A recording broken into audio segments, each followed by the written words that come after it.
niya alam kung ilang araw siyang walang malay. Dahil nang magkamalay siya ay halos hindi niya maigalaw ang katawan. Matagal bago bumalik ang lahat sa isip niya.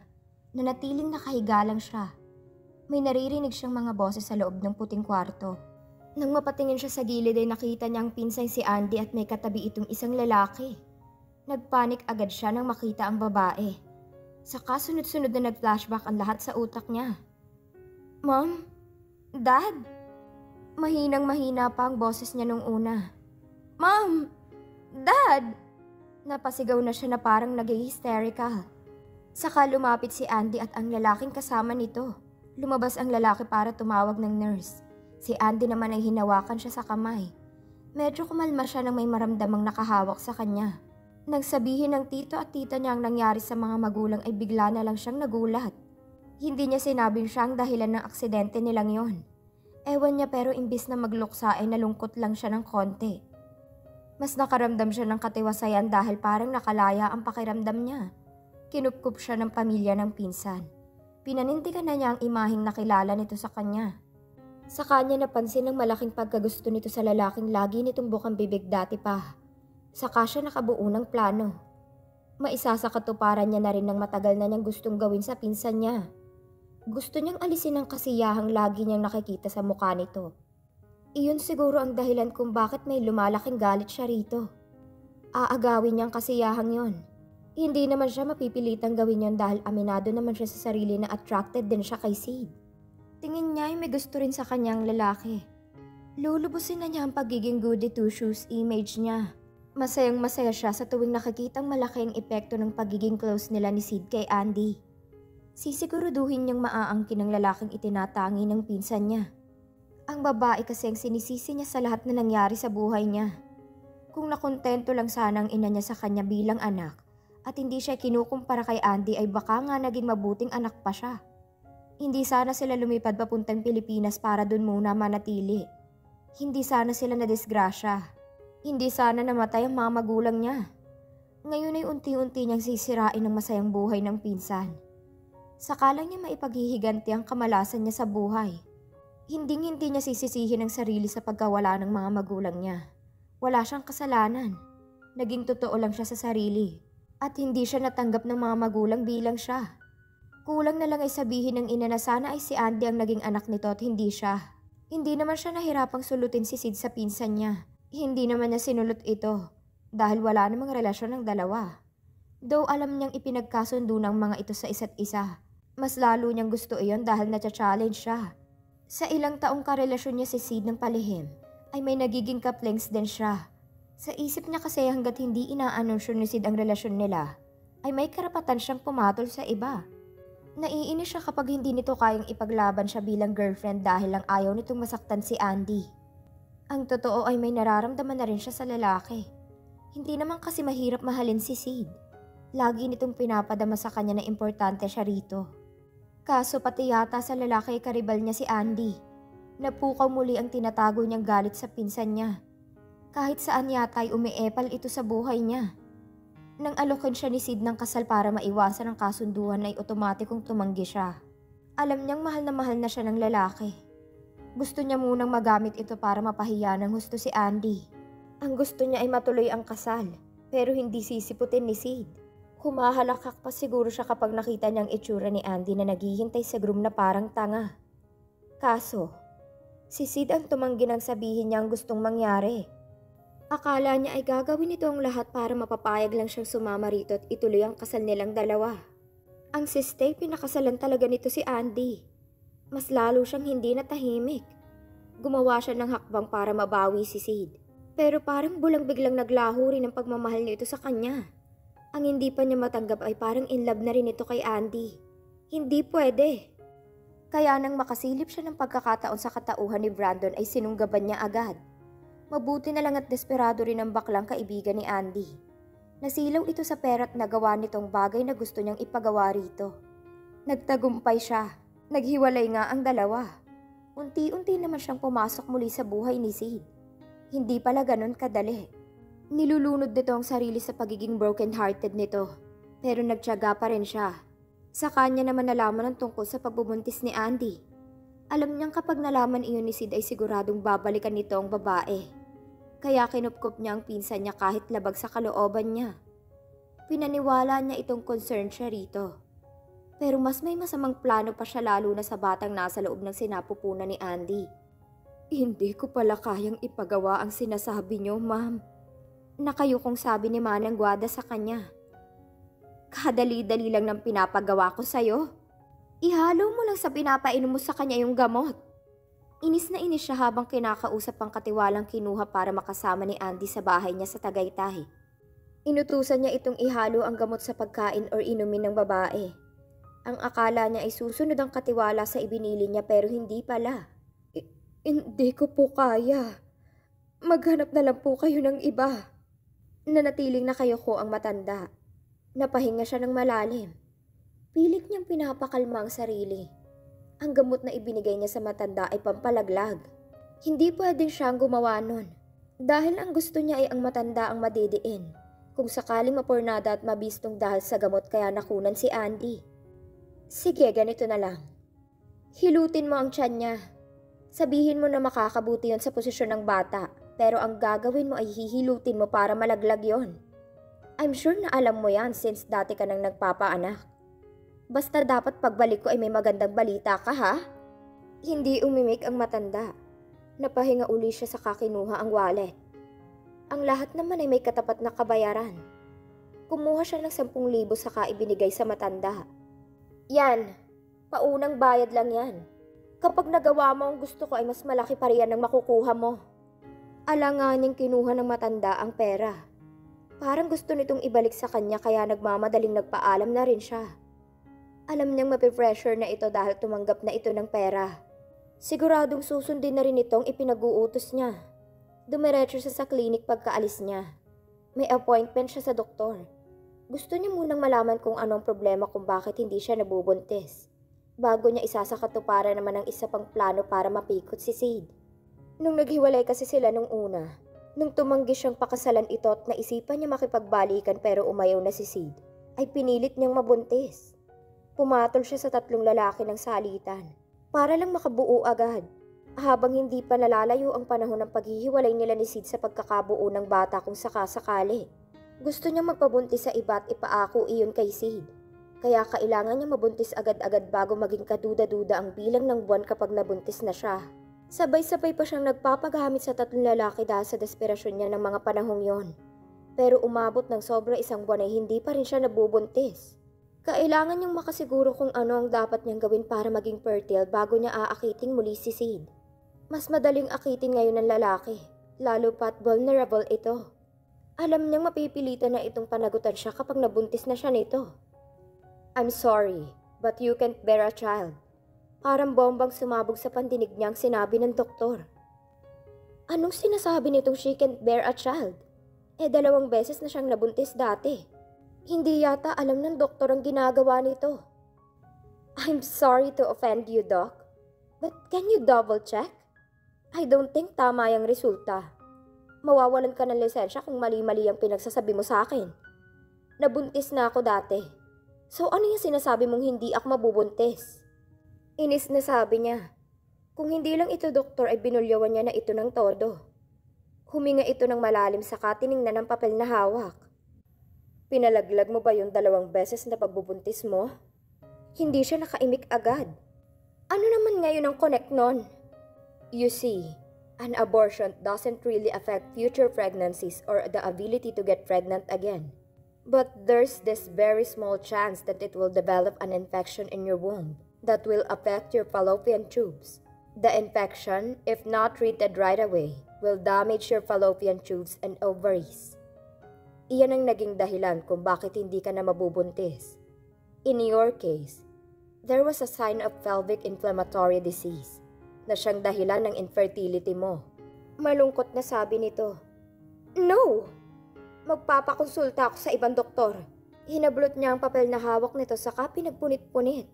Nagulat man ito sa ginawa niya ay hindi na lang din ito umimik. Pabagsak na inilapag pa niya sa mesa ang perang pambayad niya rito. Sobra-sobra pa nga iyon. Nagpupuyos ang loob niya. Hindi niya matanggap ang sinabi nito. Hindi siya baog. Nabuntis na siya dati. Ilang minuto siyang nakaupo lang sa sasakyan niya. Hinihingal siya sa matinding emosyon. Nang mahimasmasan ay agad na tinawagan niya si Manang Guada. Nagbago na ang isip ko.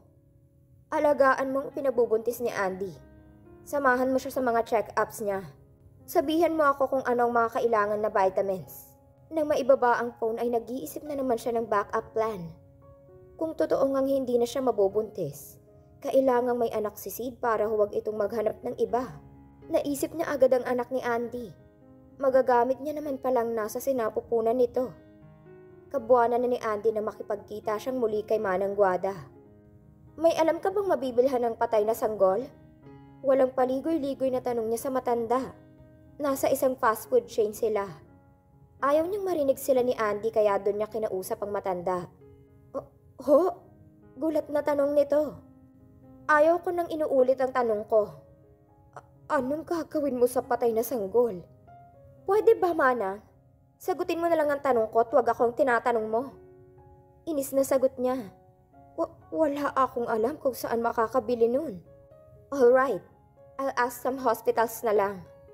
Biglang tumunog naman ang phone ng matanda. Humingi muna ito ng permiso sa kanya bago sinagot ang tawag. LB, galing na kayo ng ospital?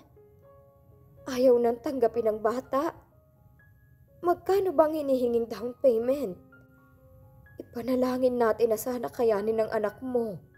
Malungkot na sabi ng matanda. Matagal na nag-usap ang dalawa. Napukaw ang interes niya sa mga narinig. Kailan nanganak yung kausap mo? Agad na tanong niya. Nung isang araw lang ho, may butas ang puso ng bata. Prinangka na kami ng doktor na kahit ipagamot namin ay hindi din magtatagal ang buhay ng bata. Malaki pa nga ang utang sa ospital. How much? How much for the baby? Sabi mo nga hindi naman mabubuhay yun ng matagal.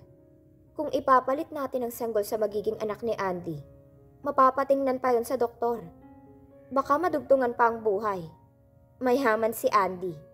Kaya niyang patingnan kahit sa ibang bansa ang bata kung iisipin nitong anak nitong sanggol. Win-win para sa inyo yun. Mababayaran ng hospital bills. Babayaran ko pa yung nanay. Plus may chance na mabuhay ang sanggol kung si Andy ang magiging nanay nun.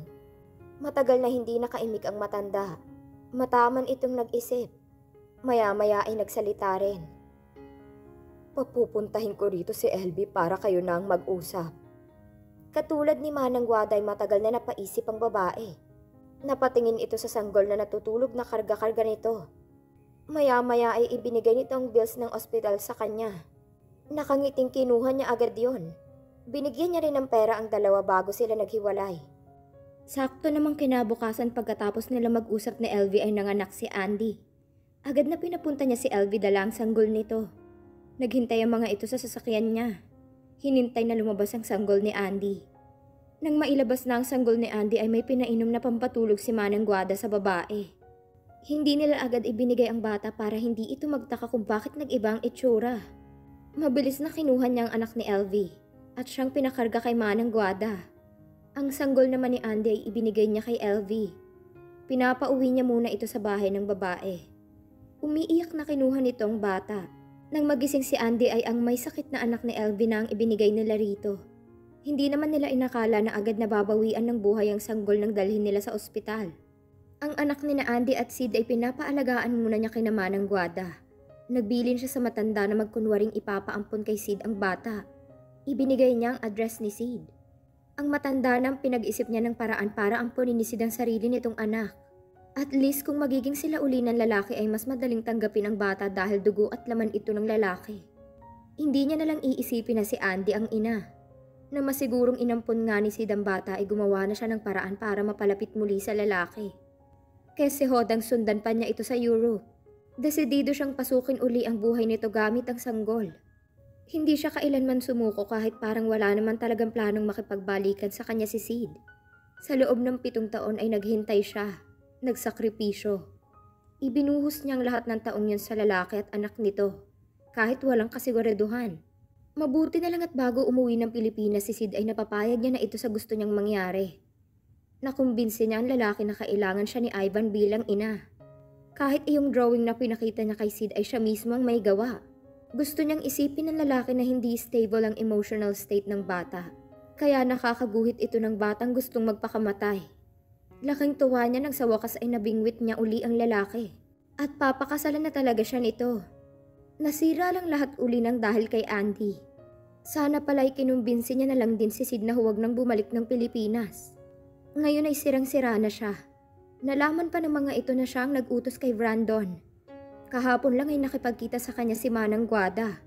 Sinabi nitong hindi na kaya ng konsensya ng matanda ang tungkol sa lihim nila. Lagi raw kasi nilang nakikita si Sid sa puntod ng inaakala nitong anak at umiiyak. Hindi na kaya ng pamangkin nito ang pang-uusig ng konsensya. Isa pa gusto rin nila mag-claim ng bangkay ng sanggol para malaya silang padasalan ito at dalawin anytime nila gusto. Hindi iyong patago. Alam niyang maaari na talaga siyang makulong kapag nalaman pa ni na Andy at Sid ang tungkol kay Ivan. Kahit ilang milyon pa uli ang alok niya sa matanda ay tumanggi na ito. Ngayon nga ay nasa labas siya ng sementeryo. Kakarating lang niya. Inaabangan niya ang pagdating ni Manang Guada. Sinabi kasi nitong sa puntod mismo ng sanggula amin kay Sid. Ang alam niya ay hapon dumadalaw si Sid gaya na sabi ni Manang Guada. Tanghali pa lang nang dumating siya. Tinted ang salamin ng kotseng pinadala niya para walang makakakita sa kanya sa loob. Hindi niya inaalis ang tingin sa entrance ng sementeryo. Ano bang ginagawa natin dito? Si Brandon na nagtanong. Nakipagkita kasi siya rito. Gusto niyang sapakin ito sa mukha dahil sa umamin ito. Pero mamaya na niya gagawin ang gusto niyang gawin sa lalaki. Pwede rin namang itong idiin niya sa plano niya ngayon. Lalo pa't pangalan itong ginamit sa pagrenta sa sasakyang gamit nila ngayon. Nang pumunta sila roon ay nakiusap siya kay Brandon na siya ang mag-drive. Hindi niya ito sinagot. Bigla siyang naupo ng tuwid nang makitang palabas ng sementeryo si Sid at akay-akay ang tila walang lakas na si Andy. Nakasunod sa dalawa si Manang Guada at si LV. Bigla siyang kinabahan. Sinabi na ba ng dalawa tungkol sa totoong anak nila ni Andy? Napuno siya ng pangamba. Nagpanik ang utak niya. Ang plano niya ay si Manang Guada at si LV talaga ang sasagasaan. Pero naisip niya, total alam na rin naman nila Andy at Sid ang lahat. Mas mabuti pang ang mga itong paghigantihan niya. Agad na pinastart niya ang sasakyan. Anong balak mo? Takot na tanong ni Brandon nang mapansin ang ginawa niya. Nakilala rin kasi nito ang mga taong hindi niya nilulubayan ng tingin. Hindi niya ito pinansin. Agad na pinatakbo niya ang sasakyan ng mabilis. Kung mabubundol niya ang apat, edi mas maganda. Ang atensyon niya ay nakatuon kina Andy at Sid. Chantal! Sigaw ni Brandon nang mahulaan ito ang gusto niyang gawin. Pero wala na siyang maisip na matino. Dire-diretso ang mabilis na takbo ng sasakyang kina Andy. Napalingon sa sasakyan nila ang apat. Takot na takot ang mukha ng mga ito. Si Sid ay nakuha pang pumalit sa pwesto ni Andy para ito ang unang masagasaan imbes na ang babae. Malapit na silang bumunggu sa mga ito nang biglang kabigin ni Brandon ang manibela. Isang dipan na lang sana pero biglang lumihis ang sasakyan. Dumiretso sila sa bangin sa tabi ng kalsada. Malakas na napasigaw siya bago sila bumagsak sa ibaba. Nawalan siya ng ulirat ng ilang segundo. Si Brandon ay nakita niyang walang malay sa tabi niya. Naipit ang dalawang paa nito ng nahiuping parte ng sasakyan. Sinubukan niyang kumilos para makaalis pero hindi siya makakilos. Nagpapanik siya dahil amoy na amoy niya ang gasolina. Maya-maya lang ibigla nang sumabog sa bandang mukha niya. Ang lakas ng sigaw at tili niya nang maramdaman ng hapdi ng nasusunog na balat niya. Ang mukha niya ang napuruhan ng pagsabog. Mga ilang segundo lang yon pero ang hapdi ay hindi na maalis-alis. Para siyang iniihaw sa ilalim ng apoy. Gusto niyang hawakan ang mukha pero natatakot siya nang parang may nahawakan siyang nalalapnos. Halos kalahating oras niyang tiniis ang hapdi bago siya makarinig ng papalapit na ambulansya. Mabilis na inalalayan sila para makalabas ng kotse. Si Brandon ay nakuha na ng mga rescue pero wala pa rin itong malay. Siya naman ay hindi man lang nawala ng ulirat kaya dama niya ang sakit at hapdi sa buong muka. Maya-maya lang ay ando na rin ang apat na sasagasaan niya sana kanina. Ito yata ang tumawag ng tutulong kaya may dumating na mga pulis at ambulansya. Kitang-kita niya ang panunumbat sa mga mata ni Andy habang isinasakay siya sa ambulansya. Saka lang siya nakatulog nang may itinurok sa kanya. Muli ay sa isang puting kwarto siya nagising. Gusto na niyang matawa sa sarili. Pang-ilang beses na ba siyang sa ospital lagi nagigising. Napahawak agad siya sa mukha nang maramdaman ng benda. Di naman niya ang lahat ng bahagi ng katawan. Bagamat masakit pa rin gumalaw-galaw ay napahinga siya ng maluwag dahil nagagalaw pa naman niya ang lahat. Ikalawang araw niya sa ospital nang bigyan ng go signal ang mga pulis ng doktor para makausap siya. Habang kinakausap siya ay kung ano-ano ang sinasabi niya. Hindi siya umamin ng kahit ano. Nagpapanggap siyang baliw para maabswelto sa kasong haharapin niya. Hindi niya inaasahan ang pagbisita ni Andy sa kanya sa araw ding yon. Hindi siya umimik, ni hindi niya ito tiningnan man lang. Panay buntong hininga ang naririnig niya rito. Ang totoo ay pinagdasal ko na sana ay natuluyan ka sa aksidente na yon. Pero naisip kong mas madaling parusa sa'yo kung mamamatay ka na lang agad. Hindi mo man lang pagdudusahan ng mga kasalanan mo. Hindi ko alam kung bakit galit na galit ka sa akin na kahit ang anak namin ay idinamay mo. Nasaan ang konsensya mo? Tao ka pa ba? Matigas na matigas ang boses ni Andy. Sid ang gusto kong makita. Sabi niya kahit nahihirapang magsalita dahil sa nasunog na bibig. Pinahid nitong luha sa mga mata saka matigas ang ekspresyon ng mukhang tumingin sa kanya. Kahit anong pilit ko sa kanya, ay ayaw niyang makaharap ka. At baka kung ano pa raw ang magawa niya sa'yo. Huwag kang mag-alala. Pababaunan kita ng picture niya kapag nasa bilangguan ka na. Agad na itong tumayo. Si Sid! Nasaan si Sid? Gusto niyang habulin ito. Gusto niyang makita ang lalaki. Hindi man lang siya nilingon ni Andy. Pinanindigan niya ang pagiging baliw. Magaling yata siyang artista dahil dinala nga muna siya sa mental hospital. Gusto niyang humalakhak. Ang dami pa rin palang utu-uto. Bago siya ipinasok sa kwarto niya ay tatanggalin na muna ang benda sa mukha niya. Nakaharap sa kanyang malaking salamin habang dahan-dahang inalis ng doktor ang benda. Wala man lang siyang kasama para sumuporta sa kanya habang inaalis iyon. Nakapikit siya hanggang sasabihin ng doktor na naalis na ang benda. Huwag ka sanang mabibigla. Pahabol pa nito. Inunti-unti niya ang pagdilat ng mga mata. Napamulagat siya nang makita ang itsura sa salamin. Mabilis na hinawakan niya ang mukha kahit hindi pa gaano naghilom ang mga sugat. Hindi! Hindi! Sigaw niya. Kahit siya ay natatakot sa mukha niya, nawala na ang angking ganda niya. Ni hindi nga matatawag na normal at ordinaryo ang itsura niya. Mas mukha siyang halimaw. Alisin niyo ang salamin na yan. Niloloko niyo ba ako? Maagap na kinuha niya ang salamin sa harap niya. Saka iyon pinagahampas sa mesa. Hanggang sa tumilapo ng mga bubog nun. Mabilis na nagpatawag ng nurse ang doktor. Pinigilan siya ng mga ito. Pinasuot sa kanyang straight jacket. Ibinuhol iyon sa likod gaya ng mga baliw. Hindi ako baliw! Mga baliw kayo? Ilabas niyo ako rito! Panay ang palis niya. Pero hindi na siya makagalaw. May itinurok uli sa kanya. Nang magising siyang muli ay nasa isang puting kwarto uli siya. Humalakhak siya. Puting kwarto uli? Mga buwang kayo! Sigaw niya. Agad na lumapit siya sa pintong nakasara. May rehas iyon sa itaas. Nakikita niya ang labas pero puro pasilyo lang. Hindi ako baliw! Ilabas niyo ako! Sigaw siya ng sigaw, pero walang pumapansin sa kanya. Maya-maya lang ay may sumasabay na ng sigaw sa kanya na mukhang nasa kabilang kwarto. Hoy! Kayong mga baliw talagang ingay niyo! Sigaw ng isang nurse na lalaki na dumaan sa pasilyo. Pilit niyang inaabot ito. Palabasin mo ako! Hindi ako baliw! Kaya kong ibigay ang katawan ko basta't palabasin mo ako. Tumawa ang matabang nurse sa kanya. Baliw! Sino naman ang papatol sa itsura mo? Mas maganda pa yata ang halimaw sa'yo. Hindi ito tumigil sa kakatawa hanggang sa mawala ito sa paningin niya. Palabasin niyo ako! Namamaos na ang boses na sigaw niya. Maya-maya ay bumalik ang nurse at may inabot sa kanya. Oh, pinabigay pala ng magandang babae sa'yo. Hinablot niya ang inabot nito. Isang larawan iyon ng isang masayang pamilya. Yakap-yakap ng dalawang batang lalaki habang hinahalikan ito sa pisngi. Masayang-masayang mga ito at base sa picture ay parang may ine-expect na naman itong bagong baby. Lalo pat itinuro ng mga nasa larawan ng tiyan ng babaeng naka-expose. Ang masayang family picture na yun ay walang iba kundi kina Andy at Sid na kasama si Ivan. We pray for your healing. Iyon ang nakasulat sa likod ng picture. Galit na pinagpupunit niya iyon. Ilang beses na tinadyak-tadyakan. Nang kumalma na ay saka naman inipon ng punit na larawan. Pilit na pinagtagpi-tagpi niya mga yon habang panay ang tawa at iyak.